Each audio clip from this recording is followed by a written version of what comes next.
On vous salue tous au nom de Jésus. Nous bénissons le Seigneur encore pour ce dimanche. Dieu est merveilleux, il est vraiment grand et il nous a accordé cette opportunité. Et avant de passer au message d'aujourd'hui, j'ai voulu tout simplement vous rappeler la prophétie que nous avons reçue. Les premiers, Dieu nous avait parlé que cette année, ça sera une année il y aura des difficultés, des problèmes, mais il y aura beaucoup de bénédictions. Et pour ceux-là qui vont avoir confiance à l'Éternel, ça sera un temps où Dieu va se glorifier à ceux-là qui l'ont servi dans la vérité et dans l'esprit, dans l'année qui s'est écoulée. Et cette année, il va récompenser, cette année, il va faire beaucoup de bonnes choses. Et il y aura aussi des ouvertures de portes pour certaines personnes. Mais les 5 maintenant de janvier, là, Dieu nous a donné un message prophétique. Nous sommes venus avec une prédication qui s'intitulait « Nouvelle décennie, ne pensez plus aux événements passés ». Ça s'intitulait comme ça, si tu t'en vas sur Internet, c'est comme ça que ça s'intitulait les thèmes. Mais c'était un message prophétique que Dieu m'avait donné et j'avais fait la prédication par rapport à la prophétie que Dieu m'avait donnée pour toute cette décennie. Ce n'est pas seulement pour cette année, mais pour cette décennie, ces 10 années qui s'en viennent. Donc à partir d'aujourd'hui et de cette année ici, 2020, jusqu'à 2000, peut-être 29 ou 30. Donc il y aura des choses qui vont se passer. Et tu vas voir ça dans la prédication du 5 janvier. Alléluia.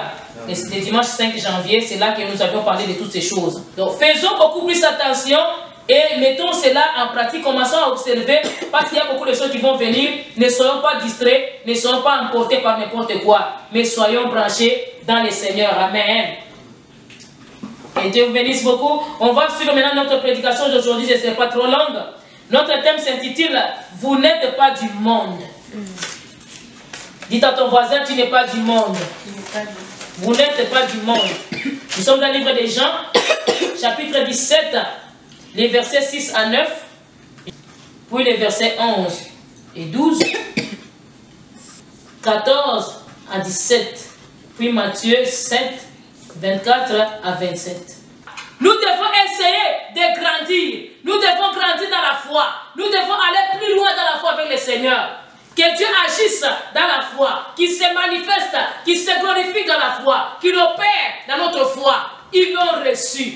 Nous devons recevoir Jésus, lui donner la place à sa parole, donner la place à sa volonté, donner la place à sa vérité, que sa vérité puisse être en nous. Nous devons lui faire confiance, croire qu'il a été envoyé par Dieu. On le reçoit et on croit qu'il est notre Seigneur. Quand il arrive, il va nous faire sortir. Crois. Tout ce qui se passe, crois que Jésus va te faire en sortir de cette situation. Même ce qui va venir après, Dieu te fera encore sortir. Crois. Ne reste pas effrayé, ne reste pas, je ne sais pas, enclavé, ne reste pas, je ne sais pas, caché, mais laisse à ce que tu puisses manifester ta foi.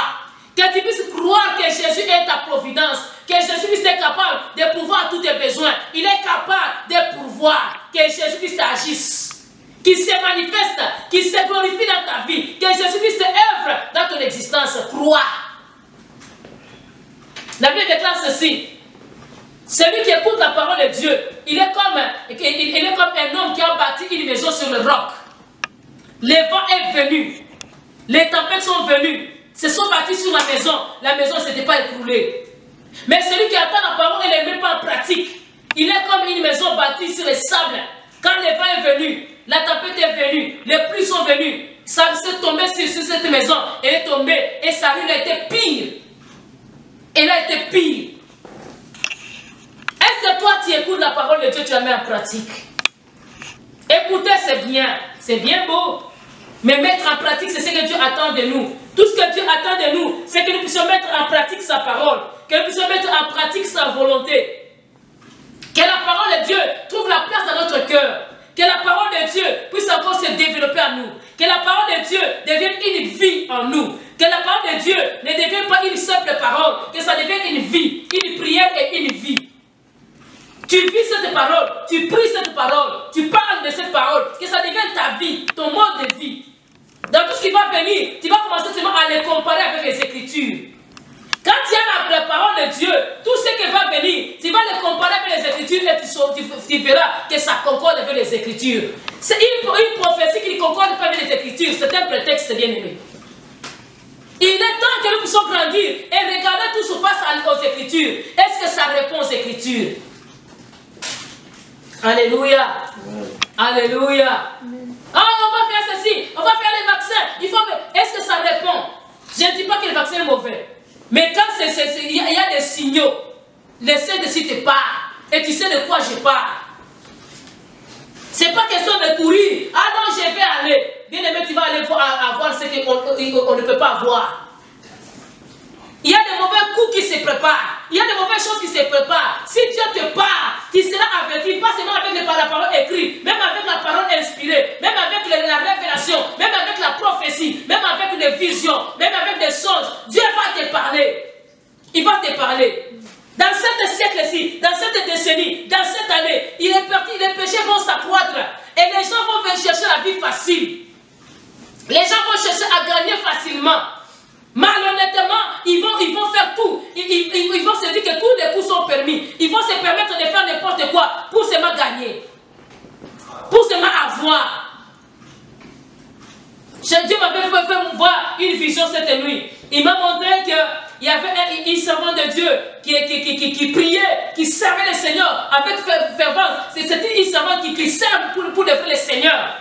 Mais à un certain moment, il voyait comme si son église ne grandissait pas. Et il voulait avoir la facilité. Et il y a eu quelqu'un qui l'a amené quelque part. Une personne l'a parlé seulement. On ne l'a pas donné de degré. On l'a parlé seulement et elle a accepté ce qu'on lui a proposé. On ne lui avait rien donné. On lui a seulement parlé. Quand on l'a parlé, elle a accepté. Elle a dit, faites là ça pour moi. Et quand on a fait cela pour elle, j'ai vu maintenant des gens commencer à venir sortir dans des rues. Ils portaient comme des uniformes, des vêtements comme bleu, avec une mention ici en blanc. C'était des vêtements bleus écrits en blanc. Et ces gens-là venaient, des vieillards, des enfants venaient de partout. Et les gens venaient, ils venaient de partout dans les rues. Ils suivaient cette servante-là.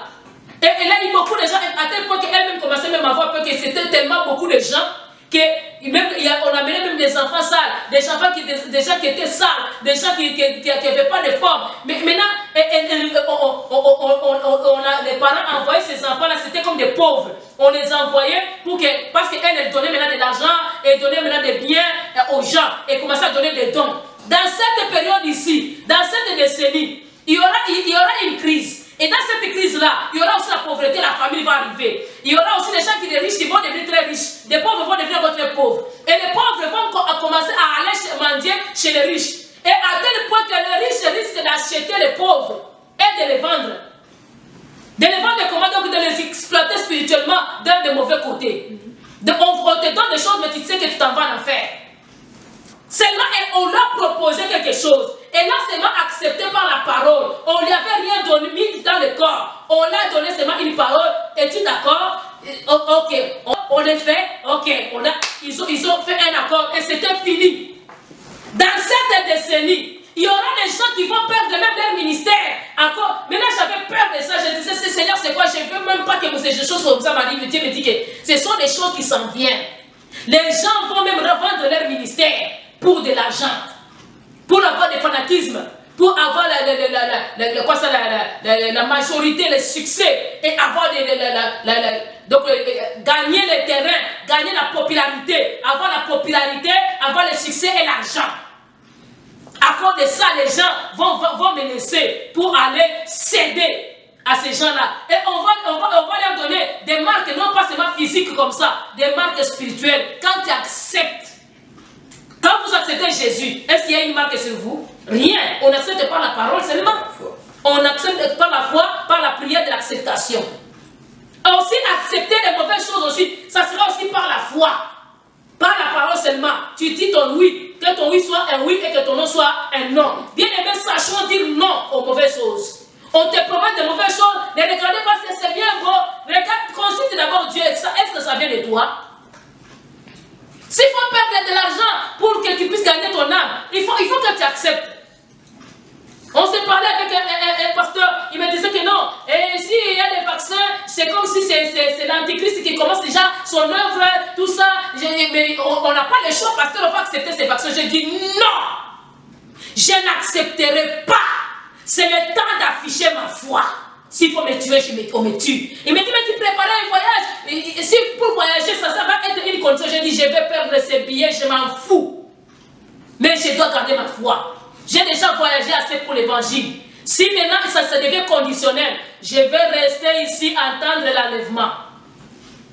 Il dit même pour avoir le local, il faut qu'on s'assure que toi, j'ai dit même s'il faut continuer à faire sur Zoom, je vais le faire. Mais je ne vais pas céder une minute. Et je lui ai dit, écoute, nous sommes encore au temps de l'église. L'église, nous avons encore la puissance, nous avons la capacité même d'arrêter ces vaccins-là. Nous avons la capacité. Pourquoi les chrétiens commencent à se vendre moins cher comme ça? Des fois, ça m'énerve. Voir un chrétien qui panique, qui entre à débandade, qui...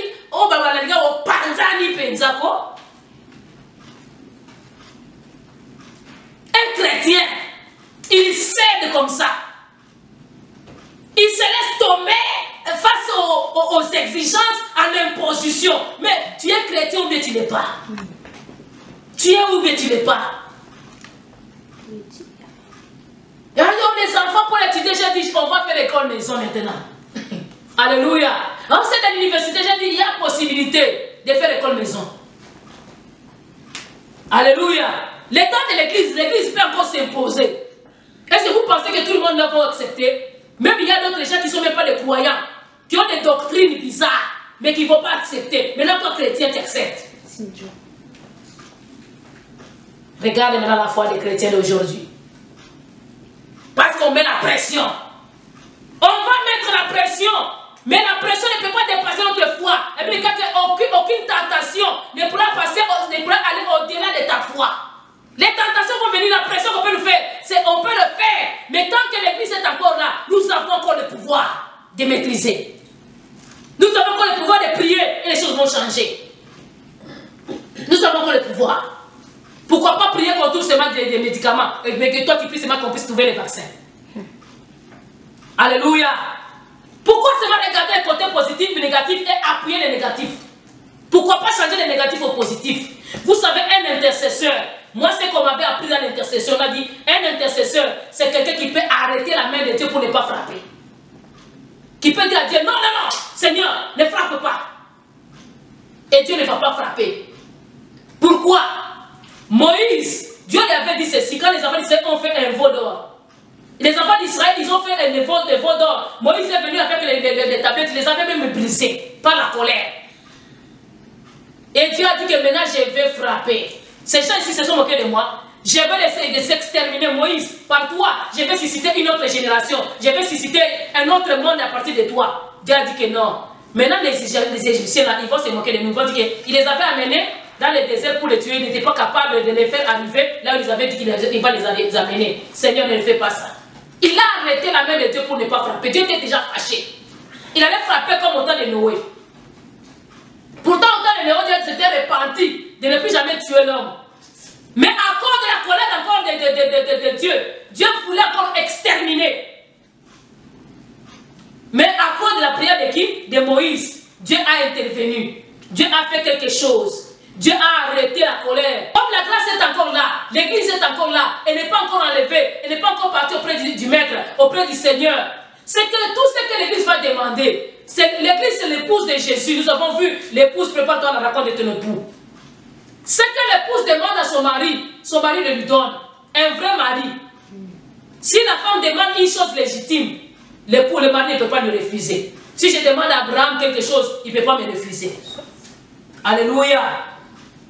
Si je lui demande quelque chose, il ne peut pas me refuser parce que je suis sa femme. Même si mes enfants peuvent le demander, ils peuvent refuser. Mais si moi je viens, il passe à travers moi. Moi je passe devant, papa, tu peux donner un millica s'il te plaît. Il va donner. Pourtant, il avait déjà refusé. Mais comment maintenant nous allons croire, nous allons céder aux caprices du monde? Le monde parle et nous aussi nous embarquons. Le monde parle, maintenant qu'est-ce que nous devons faire? Je les ai annoncé mes paroles, ils l'ont reçu. Est-ce que tu as reçu les paroles? Ils ont cru en moi, que tu m'as envoyé. Ils ont cru en toi, et ils ont cru que toi tu m'as envoyé. Ils ont cru à la vérité que je les ai annoncées. Comme tu crois en Jésus, tu as confiance en Jésus, tout ce que tu vas lui demander comme épouse de Jésus, il va te l'accorder parce qu'il ne veut pas qu'on te détruise. On dit qu'un vrai époux, il ne peut pas détruire sa femme. Il aime sa femme comme son propre corps. Il ne peut pas la faire du mal. Jésus ne voudra pas qu'on te fasse du mal. Il ne voudra pas.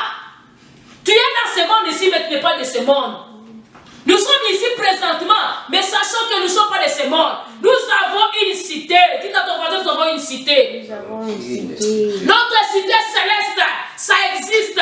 Nous sommes pèlerins sur la terre. Nous sommes passagers. Nous n'allons pas rester ici éternellement. Tout ce que nous devons faire, c'est de garder la parole de Jésus. C'est de garder sa volonté. C'est de garder son plan. C'est de garder sa vision. Nos yeux braqués sur lui. Nos yeux fixés sur lui. On a confiance en lui. Advienne qui pourra. Quand nous avons le Seigneur, nous avons la victoire. Quand le Seigneur est de notre côté, la victoire est plus que certaine. Nous continuons à croire en lui. Nous nous répandons de nos péchés. Nous continuons à regarder sur lui. À nous sanctifier davantage. La Bible dit que heureux ceux qui sanctifient leurs vêtements dans le sang de l'agneau. Nous continuons à sanctifier nos vêtements. La Bible dit dans l'Apocalypse que celui qui se sanctifie encore. Que celui qui pêche, pêche encore. Aujourd'hui, je ne vais pas te dire abandonne le péché. Je vais te le dire. Si tu aimes le péché, continue.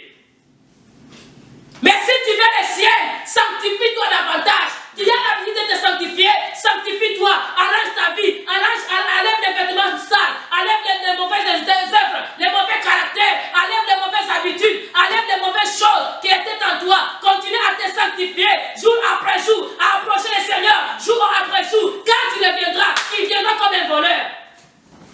Quelqu'un va dire non, on vous ment, que Jésus-Christ viendra comme un voleur. Il viendra tout est le payant. Il confond la troisième venue de Jésus avec la deuxième venue de Jésus. Il faut bien connaître les Écritures. Jésus est venu pour la première fois, il est venu comme homme. Il est né par travers de Marie. La deuxième fois qu'il viendra, c'est que nous attendons l'enlèvement. Il va rester dans les airs. Ceux qui vont entendre le bruit de la trompette, c'est seulement les saints. C'est seulement l'Église qui vont entendre ce bruit et qui vont aller à sa rencontre. Ça, c'est la deuxième venue de Jésus. Fois venue de Jésus maintenant. Il viendra tout et il fera quoi? Le verra. Et c'est là qu'il y aura la guerre d'Armageddon. Il va poser cette fois-ci ses pieds sur le mont des Oliviers. Alléluia. Et les rois de la terre vont se réunir pour aller les combattre. Mais maintenant, là, il viendra comme un voleur. Tout elle ne le verra pas. Mais quand il viendra pour le jugement, là, tout elle le verra. Et quand il y aura maintenant la tétron blanc qui va descendre pour le jugement, tout elle le verra. Quand il viendra pour la guerre d'Armageddon, tout elle le verra. Mais maintenant, là, tout elle ne le verra pas. Seulement ceux qui ont le Saint-Esprit. Et l'Esprit est encore ici avec nous. Pendant que l'Église est encore là, nous devons nous sanctifier, nous laver, parce que nous avons reçu sa parole. Marchons selon la parole, vivons selon la parole, parlons selon la parole, exprimons-nous comme selon la parole, pensons selon la parole. Ne pensons pas selon le monde, ne pensons pas selon le gouvernement, ne pensons pas selon les histoires que nous attendons, ne pensons pas selon la scientifique, ne pensons pas selon l'imagination, les psychologues, ne pensons pas selon les médecins, pensons selon les Écritures, selon la parole de Jésus. Qu'est-ce qu'il dit? Il dit qu'il a envoyé sa parole et sa parole est guérie. C'est ce que dit les Écritures. Alléluia. Quand la parole arrive, elle va te guérir. La parole a la capacité de te guérir. Elle a la capacité de changer ta vie, de transformer les choses. Marche selon la parole. Tu ne seras pas déçu. Marche selon la parole. Et même la Bible, quand les psaumes dit, ta parole, c'est la lumière sur mes pieds. C'est la lampe. C'est la lumière sur mes pieds. Il guide mes pas. Oh, laisse à ce que la parole te guide.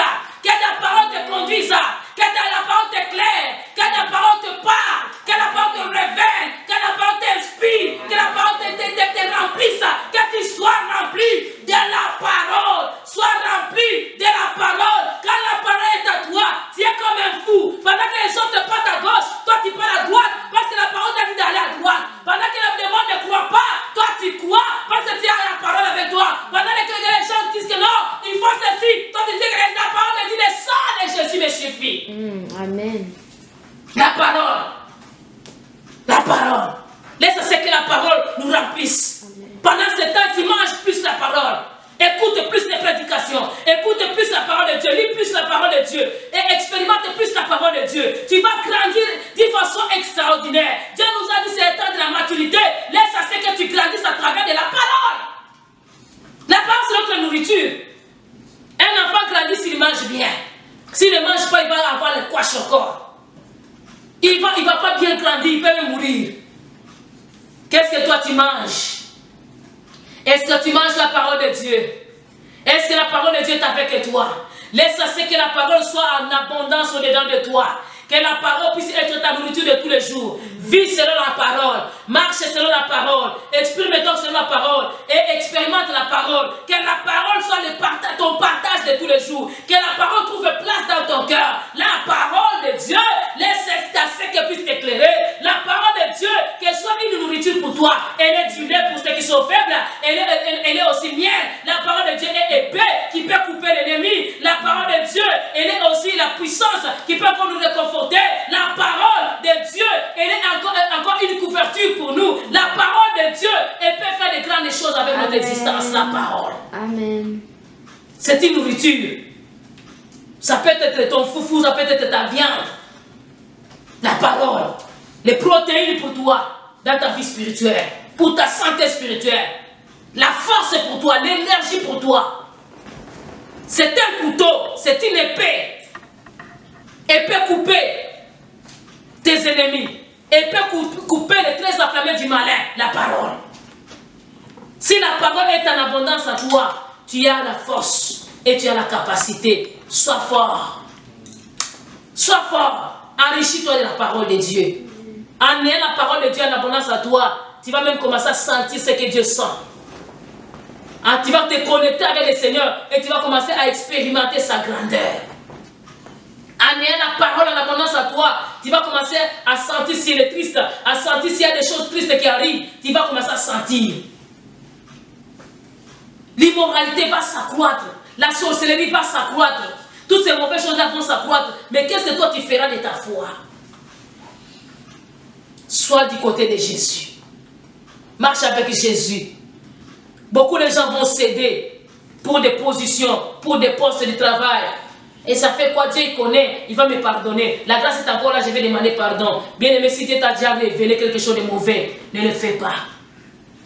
Marche selon la parole de Dieu. Qu'est-ce qu'il te dit? À chaque chose, à chaque situation, qu'est-ce qu'il te dit? Consulte-la chaque jour. À chaque situation, consulte-la. Qu'est-ce qu'il te dit? Qu'est-ce qui te parle? Qu'est-ce que tu sens en toi? Qu'est-ce que tu as rêvé? Est-ce que tu as prié pour ce que tu as rêvé? Il parle. Dieu, il parle. Il se révèle. Il se révèle à chaque instant. Dieu, il révèle des choses à chaque instant. Mais restons connectés avec lui pour que nous puissions comprendre ce qu'il veut. Amen. Restons connectés dans la volonté du Seigneur pour que nous puissions comprendre sa volonté et ses mystères. Notre Seigneur nous avait donné dans son témoignage, et s'était senti mal qu'après avoir dépensé, elle s'était senti mal. Parce que le Saint-Esprit a parlé. La parole est venue se révéler en elle. Qu'est-ce que tu dis là? Par le Saint-Esprit, la parole est sortie. Que Dieu est capable de t'enseigner ce que tu veux là. Dieu a parlé, il a envoyé une parole. Et la parole est venue intervenir. Bien aimé, notre soeur qui témoignait que non, elle priait, elle sentait. Parce que la parole demande de prier, de soutenir dans la prière. C'est la parole. Que nous puissions soutenir les uns les autres. Et elle a soutenu sa fille dans la prière. Et elle sentait ce que l'autre sentait. Si tu es connecté, tu vas commencer même à sentir des choses. Tu vas commencer même à sentir ce que les autres sentent. À voir ce que les autres ne voient pas. À entendre ce que les autres n'entendent pas. Si tu es branché, la parole se trouve la place à toi. C'est alors que le Saint-Esprit va commencer à agir. Parce que le Saint-Esprit a ta connexion avec la parole. Il va confirmer ce que Dieu a parlé. Alléluia. Le Saint-Esprit ne viendra pas dire une autre chose que Dieu n'a pas parlé. Il vient nous rappeler des choses. Il vient nous dire des choses qui vont venir. Mais il vient les appuyer avec la parole. C'est pourquoi je vous disais quoi? Une prophétie qui ne concorde pas avec les Écritures. Il ne faut pas croire. Il faut que ça vienne rechercher les Écritures. Alléluia. Il faut que ça vienne chercher les Écritures. Ça peut dire une révélation, une chose nouvelle. Mais qu'est-ce que ça dit dans cette décennie, dans ce temps de la fin? On sait que dans le temps de la fin, il y aura des choses. Hein? Et maintenant, là, Dieu nous commence à nous détailler. Alléluia. Mais Dieu ne viendra pas nous dire que non, vous allez commencer maintenant à voir les cheveux. Et cette décennie, il ne va pas se contredire. Il ne va pas aller nous amener au même rythme que les marabouts. Et le Saint-Esprit va nous aider avec les paroles. Il va discerner ceux qui sont les serviteurs de Dieu et ceux qui sont les serviteurs de Satan par leurs pratiques. La Bible dit quoi? Vous les connaîtrez par leurs œuvres. Vous connaîtrez l'arbre par ses fruits. Un arbre qui donne de mauvais fruits, c'est un mauvais arbre. Quelqu'un qui va te dire, dans ce siècle-ci, on te dit que non, on va te laver avec du miel, mélanger avec du lait et mélanger avec du vin pour que tu puisses avoir l'onction royale. Moi, j'ai toujours demandé aux gens, quand nous prions seulement avec notre bouche et nous imposons seulement les mains. C'est que la Bible nous dit que vous imposez les mains aux malades, ils seront guéris. Mais les gens, ils sont venus quoi? Ils amènent du sel, ils amènent des vestes, ils amènent des mouchoirs. Oh, Paul avait utilisé un mouchoir. Il avait utilisé un mouchoir combien de fois? Ce n'est pas lui qui donnait les mouchoirs aux gens. Les gens venaient avec les mouchoirs eux-mêmes. Alléluia. Vous avez vu Paul distribuer les mouchoirs ou bien jeter son mouchoir sur les gens? Les gens venaient avec les mouchoirs, ils mettaient sur Paul et ils allaient l'imposer sur les malades et les malades étaient guéris. C'était leur foi. Bon, mais Paul ne les avait pas prêché ça. Il les avait prêché Jésus. Nous vous prêchons Jésus. On ne vous prêche pas des mouchoirs. On ne vous prêche pas des bagues. On ne vous prêche pas des vestons. On ne vous prêche pas, je ne sais pas, des mouchoirs. Non. On ne vous prêche pas les foulards. On vous prêche Jésus. On ne vous prêche pas l'huile. Bien aimé, quand tu arrives là-bas où on n'utilise pas de l'huile.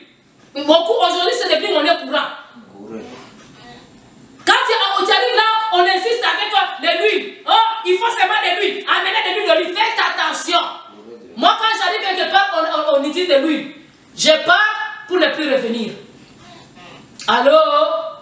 Allô? Parce qu'on ne m'a pas appris de l'huile. Même si c'est biblique. Parce qu'aujourd'hui, il y en a des vrais et des faux. Même c'est biblique. Jésus qui savait utiliser de l'huile combien de fois?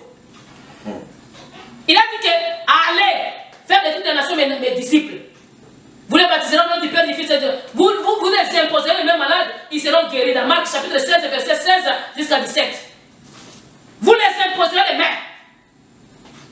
Si vous privez les brevets mortels, ça ne vous fera pas du mal. Vous, à mon nom, vous chasserez les démons. Il n'a pas dit que non. À mon nom, avec de l'huile, vous mettez.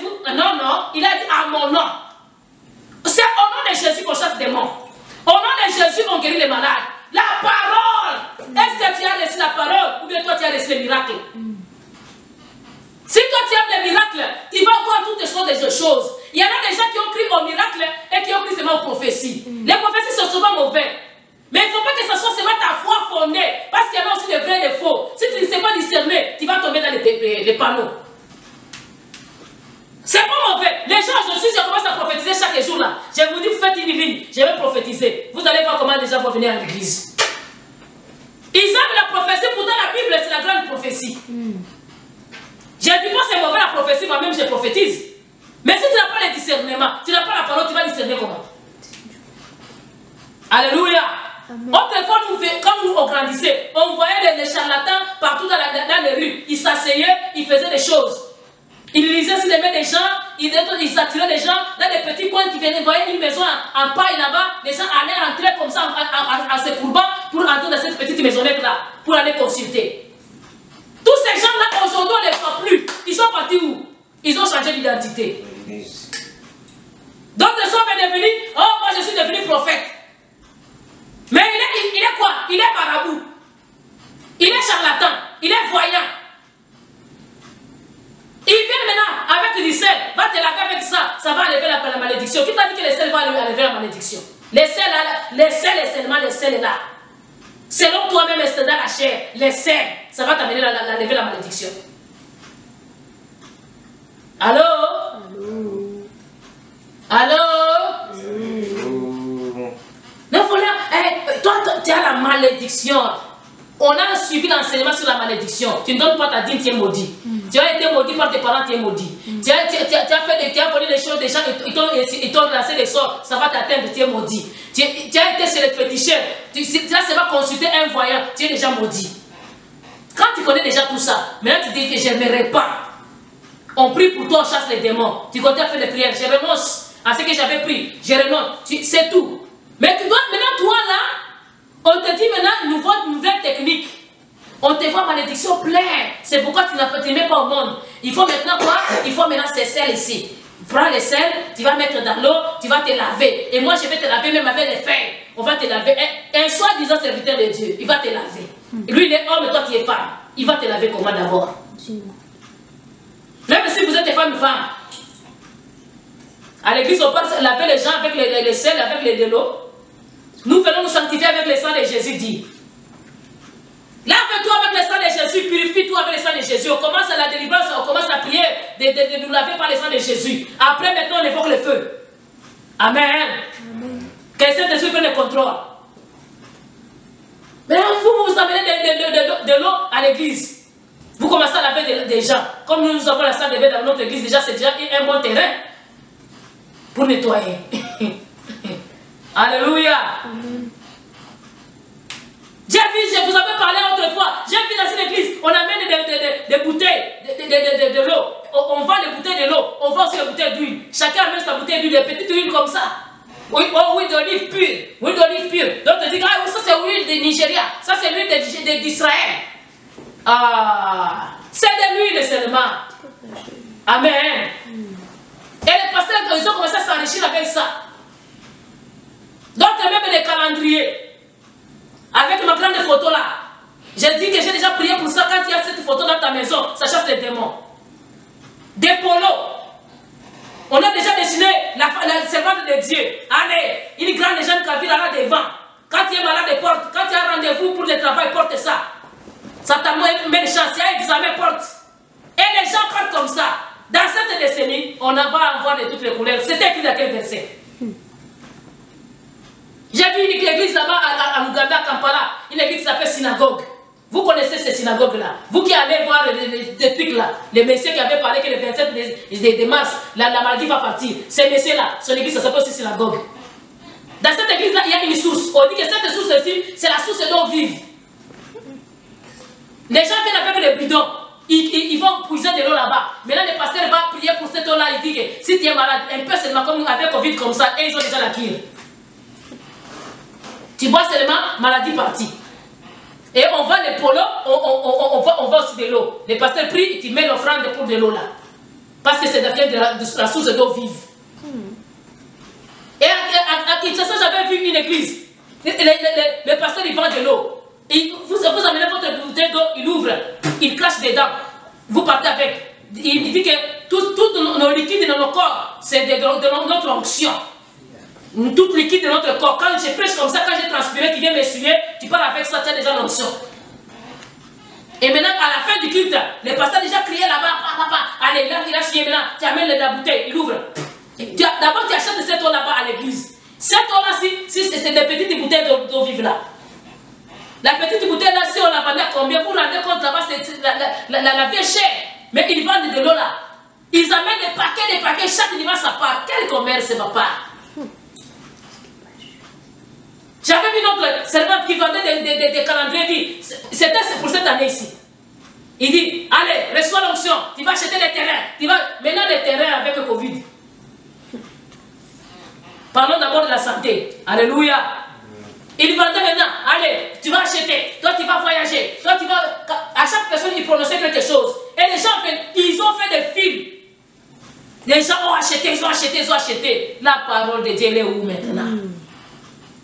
La parole de Dieu. Ce n'est pas le temps de faire commerce derrière les dos des enfants d'autrui. Alléluia. Ce n'est pas le temps de faire commerce avec la Bible. Prêchons la parole seulement. Connaissons la parole. Et les gens, ils aiment ça. Les gens, ils sont comme les enfants d'Israël qui aimaient voir un Dieu vivant, un Dieu qu'ils palpent, un Dieu qu'ils voient, un Dieu qu'ils touchent. Ils ont fait un veau d'or. Et ils ont dit que c'est toi qui nous as fait sortir. Est-ce que c'était ces veaux-là qui les avaient fait sortir? Jusqu'à aujourd'hui, on a traité ces gens-là d'insensés, mais jusqu'à aujourd'hui, les gens sont insensés. À la part de croire à un Dieu qui a créé l'huile, qui a créé les vestes, qui a créé les mouchoirs, le Dieu là qui a créé, je ne sais pas, le cerf. On ne croit plus à Dieu, on croit maintenant au matériel. Pour que ma maladie parte, il faut que j'utilise le matériel. Pour que ma maladie parte, il faut que j'utilise quelque chose. Bien aimé, utilisons le nom de Jésus. Amen. Nous avons un nom qui est puissant, plus que puissant. Le nom qui est au-dessus de tous les noms. Amen. La Bible déclare dans Actes des chapitres, chapitre 4, verset 12. Il n'y a aucun autre nom qui nous a été donné par lequel nous pouvons être sauvés. Au nom de Jésus, que tous genoux fléchissent. Et que toute langue confesse que Jésus. Pas au nom de lui, pas au nom du sel, pas au nom des fesses, pas au nom des mouchoirs, pas au nom des calendriers, mais au nom de Jésus. Au nom de Jésus. Les matériels ne peuvent pas nous faire entrer au ciel. Mais le nom de Jésus, le nom qui est au-dessus de tous les noms. Quand nous sommes tombés, c'est nom là nous relève. Quand nous sommes tristes, c'est nom là vient nous consoler.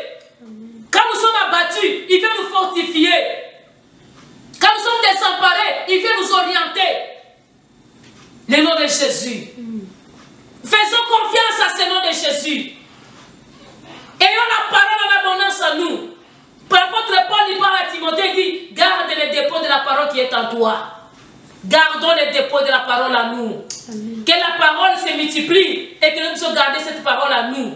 Que cette parole puisse grandir encore en nous. Que nous puissions avancer. Avec lui, c'est plus qu'une évidence. Avançons avec Jésus et ayons confiance en lui. Il ne nous laissera pas tomber. Ayons confiance en lui. On l'a reçu. Sauf les fils de la perdition. Les fils de la perdition rejettent la parole. Les fils de la perdiction, ils méprisent la parole. Ils négligent la parole, ils méprisent la parole, ils ne pratiquent pas la parole.